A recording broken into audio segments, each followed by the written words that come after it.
Hi people! Well, my name is Janaína. I'm 34 years old. I'm from Brazil, but now I'm living in Norway. I did a couple of videos talking about my experience in different subjects, but in the last one I talked about the vagina and how to avoid have bad smell. And one of the things I forgot to mention was when we have to, periods, women sometimes use some products like tampons and pads that are not very healthy and full of chemicals. So what I started to use 4 years ago when I came to Norway,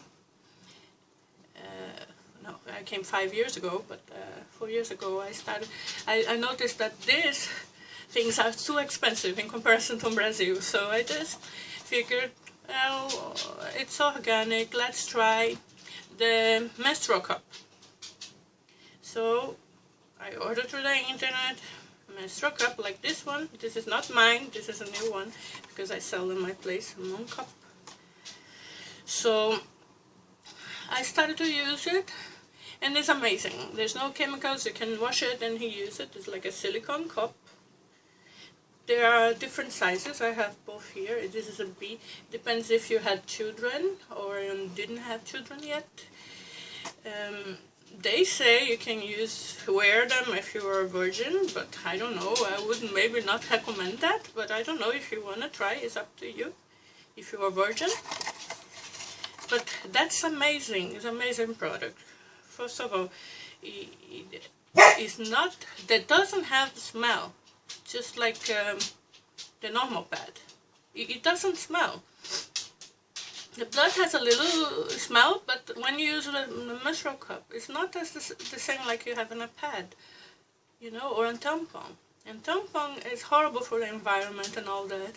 But also I noticed after I start using it that my period came less days.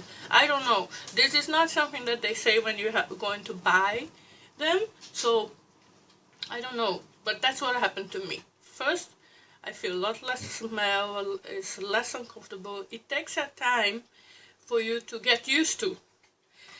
3-4 cycles maybe, or maybe more, depends on you. You have to decide which is the position that is better to insert them inside the vagina. I usually like that. I fold it like this, and then I try to insert them. So there is this size B. So yeah, the B is if you didn't have any vaginal birth. Yeah, if you have vaginal birth, you have to have the size A, but actually I don't think they have so much difference. I'm even afraid to mix them up. Open both. I have both sizes here.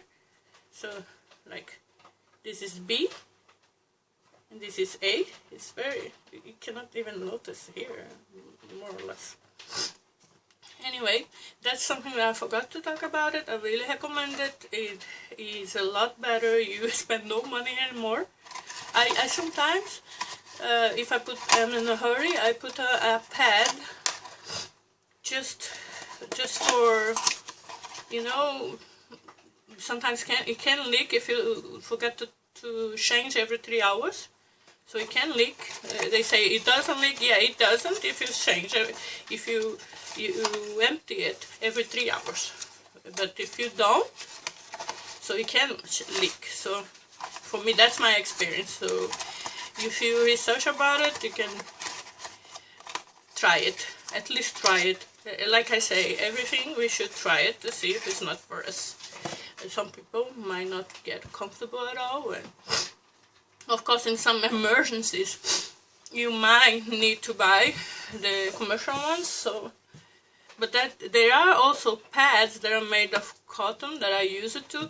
But then I didn't find, trying different brands, I didn't find yet one that I like, a pad, like a menstrual pad. But yeah, but the menstrual cup I highly recommend. But this video I want to talk about something else that can cause also a smell to the vagina. And I don't see anybody talking about. And like I said before, I'm not a doctor, so it's just my opinion and my experience that I've been trying. So it's about the sperm. Yeah, guys, sperm can create a smell in a vagina. Yes. There is some articles I've been reading, some researching I've been doing that says actually that sometimes the couple is not, that we can have chemistry and everything, because biologically when if you attract to someone, that means that you, usually that you are compatible, but the sperm into the vagina sometimes doesn't get this, it doesn't fit, it's not good, you know, the mixture. And so sometimes I just had some partner that I didn't like the smell. I didn't like the smell. So yeah, it's gonna be difficult to have a relationship with someone that they are not compatible in that area. So there is this problem, but also I see there are some recommendations that use of preservatives, condoms, are kind of recommended also, so you don't have it, you don't keep it, a woman doesn't keep a smell, the sperm inside the vagina for too long. So the men that start saying that they don't have, they don't like with condoms or whatever, I don't care.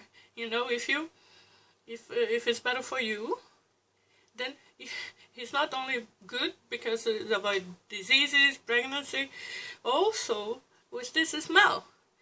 And often women get accused of having bad smell, and actually it's their smell, it's their junk into you. So that's one thing I want to talk about it, seriously.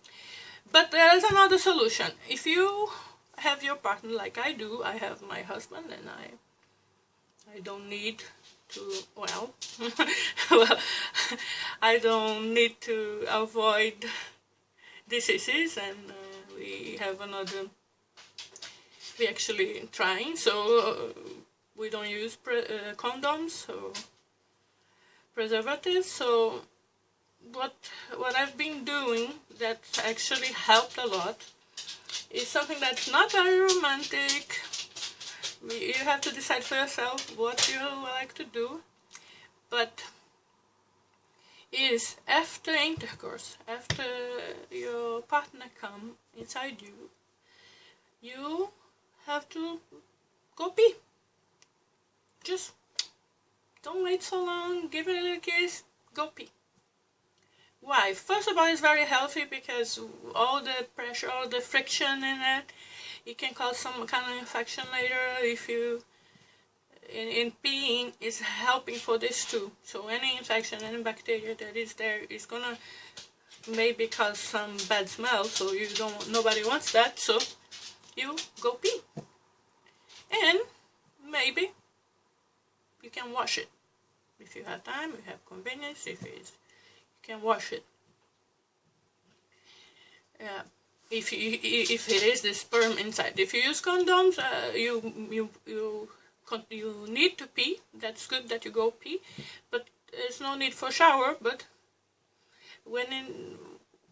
this helps me a lot. I notice after having intercourse, I have some smell for one day maybe. If I don't do that, 1-2 days sometimes. So bad smell, because I don't know, I notice, you know, especially after I stop using the soap and stopping having any smell. So guys, either you have to put up with the condoms, accept the smell that comes from you, that it can be also affected by how the food you eat, or certain foods.